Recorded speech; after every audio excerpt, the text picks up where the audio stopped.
c'est pas simplement la veille de la Saint-Valentin. C'est aussi une journée proclamée par l'UNESCO, Journée mondiale de la radio. Et pour l'occasion, on a décidé de parler de radio avec quelqu'un qui s'y connaît, que vous n'entendez jamais ici. Patrick Masbourian est l'animateur à Ici Première de l'émission Tout un matin. Oui, l'émission concurrente de cette émission. Salut Patrick! Salut Patrick! T'es sûr que tu t'es pas trompé de numéro de téléphone? Tu t'attendais pas à ça, hein, de coucher avant de te coucher hier, est-ce qu'on t'appelle? Non, je m'attendais pas à ça du tout.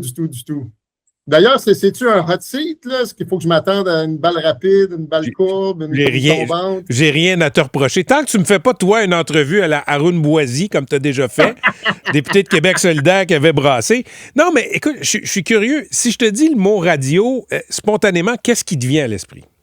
Ben, ce qui me vient à l'esprit, c'est quelque chose qui a radicalement changé ma vie, là. Comme tu le sais, ça fait plus de 30 ans que je suis dans le métier, puis j'ai fait beaucoup de télévision au départ. Puis quand je suis arrivé à la radio, j'ai découvert un monde complètement différent. Tu sais, on m'avait dit, c'est pas tout à fait la même chose, tu vas voir. Puis les gens soulignaient la légèreté du média. T'as pas besoin de t'habiller, t'as pas besoin de te maquiller, t'as pas besoin de ci, t'as pas besoin de ça. Mais c'est pas ça, moi, qui m'a frappé, puis c'est pas ça que j'ai découvert, puis c'est pas avec ça que je suis tombé en amour. Tu sais, je suis tombé en amour avec un média qui, au contraire, je trouve, pardonne pas parce qu'il crée un lien de proximité, puis d'intimité avec les auditeurs qui est absolument incroyable puis extraordinaire. Là. Les gens sont vraiment, ils entendent absolument tout à la radio. C'est sans filet, en direct en plus, parce que contrairement à la télé qui est beaucoup préenregistrée aujourd'hui, nous, on fait du direct. Fait que moi, j'adore ça, tu sais, me lancer dans le vide puis savoir que les auditeurs vont à peu près tout capter ce que j'ai à leur offrir. Et puis parfois, c'est même inconscient. Je trouve ça absolument formidable, tu sais. Je regardais ton CV, puis moi, Patrick Masbourian égale la course autour du monde, mais aussi plusieurs contrats en télé à travers les années. Et là, tu es arrivé à la radio. Nos cheminements se ressemblent là-dessus. Oui, c'est vrai. Et je me demandais, qu'est-ce qui fait que la radio a cette intimité-là que la télé, j'allais dire, tarde à... que la télé n'a pas, mais que la télé a très rarement? Parce qu'il n'y a pas de maquillage, Pat, à la radio. Il n'y a pas de maquillage possible. Tu sais, je veux dire, on en a fait de la télé, toi et moi. À un moment donné, quand tu es perdu dans tes feuilles et tu ne sais pas quoi dire, c'est un bon réalisateur. Il va couper sur l'image d'un collaborateur, couper sur l'image du public, puis tu as l'air brillant pareil. Tu sais. Là, à la télévision, tu es absolument sans filtre ou sans filet, comme j'aime le dire. C'est pour ça que je parlais de se lancer dans le vide.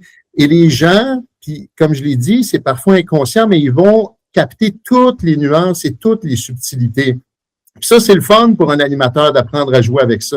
Ils vont être capables de distinguer un rire sincère d'un rire nerveux, d'un rire lié à un malaise.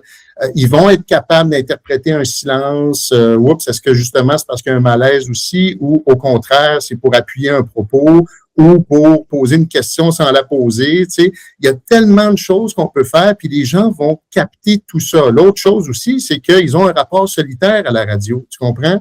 C'est rare que tu dis à ta gang de chums, hey, venez la gang, on va écouter une émission de radio, tu sais.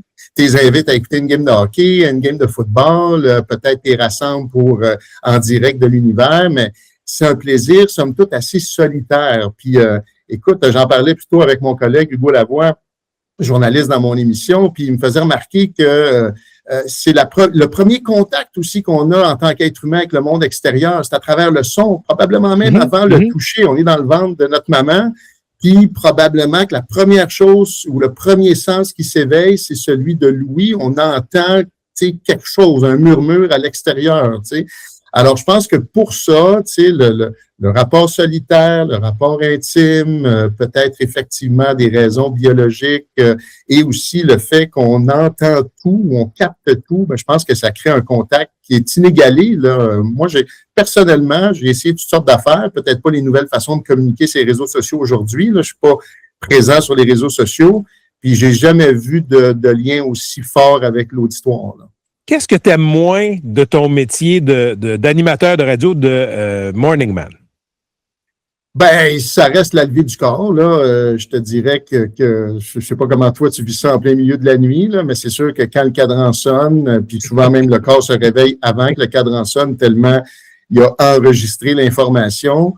juste le moment, puis ça dure juste quelques secondes, tu sais, mais le moment, ces 2-3 secondes-là où tu redresses là, le tronc puis tu t'extrais du lit, il y a comme, c'est juste assez long, tu sais, c'est comme juste assez long pour que tu fasses, Colin, qu'est-ce que je suis en train de faire là? C'est pourquoi? Tu sais, puis à toutes les nuits, tu te poses la question pourquoi? Puis ça dure quelques secondes, des fois même une fraction de seconde, comme dans un sport olympique. Puis bon, une fois que tu es debout, tu te poses pas la question, puis tu pars, puis tu vas retrouver ton équipe. Je suis sûr aussi que tu tripes avec ton équipe, puis avec les auditeurs, évidemment. Là. Absolument, mais moi, je te dirais, je connais un peu ta situation. La famille est en Estrie, puis la semaine, dans ton cas, tu es ici, tu as un appartement.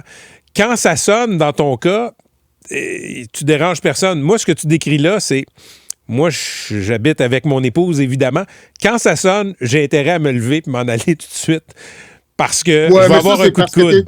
Je comprends l'impact que ça a sur la conjointe, ta femme dans ce cas-ci, mais là, c'est parce que toi, tu es encore dans la lune de miel, puis tu es encore bercé par l'amour et compagnie. Je veux dire, très bientôt, tu vas faire chambre à part, tu vas être dans ta chambre, inquiète-toi pas. Là. Puis un jour, c'est peut-être elle qui va déménager en Estrie pour aller retrouver ma blonde, puis on va être tous les deux colocs dans un appartement. Ça se peut que ça t'arrive, ça aussi. Écoute, on sera coloc ensemble à Montréal pendant que tu seras là. Oui, c'est ça, exactement. Écoute, les auditeurs apprécient que tu sois venu nous parler. Patrick, quelqu'un nous écrit « Vous nous faites penser à Heated Rivalry. » Ah, ben écoute, pourquoi pas? Pourquoi pas? Non, mais je trouve que c'est un beau geste. Puis, on fraternise là, depuis le début de cette aventure-là matinale pour toi. Puis, on a commencé à faire de la radio à peu près en même temps, là, sur une base quotidienne. Puis, je trouve ça le fun d'avoir quelqu'un avec qui partager les hauts et les bas. Tu sais, on se parle quand même, somme toute, assez régulièrement. Puis, je trouve ça important de le faire aussi. Tu sais, puis, je pense que c'est une belle journée pour le souligner. Je trouve que c'est un beau geste, tu sais, dans la mesure où, effectivement, on est toute une gang de gens dans le milieu de la communication qui y croient encore à cette vieille patente-là qu'est la radio, puis qui vieillit, somme toute, assez bien, tu sais, justement à cause de ce lien-là qu'on a décrit avec les auditeurs. Convaincu que la radio a encore de très beaux jours, belles années devant elle. Patrick, c'est toujours un plaisir, hors d'onde et en onde. Merci beaucoup. Ben merci à toi, puis bonne fête de la radio. Bon week-end et bon retour en famille en fin de semaine. Merci. Salut, au revoir. C'était Patrick Masbourian.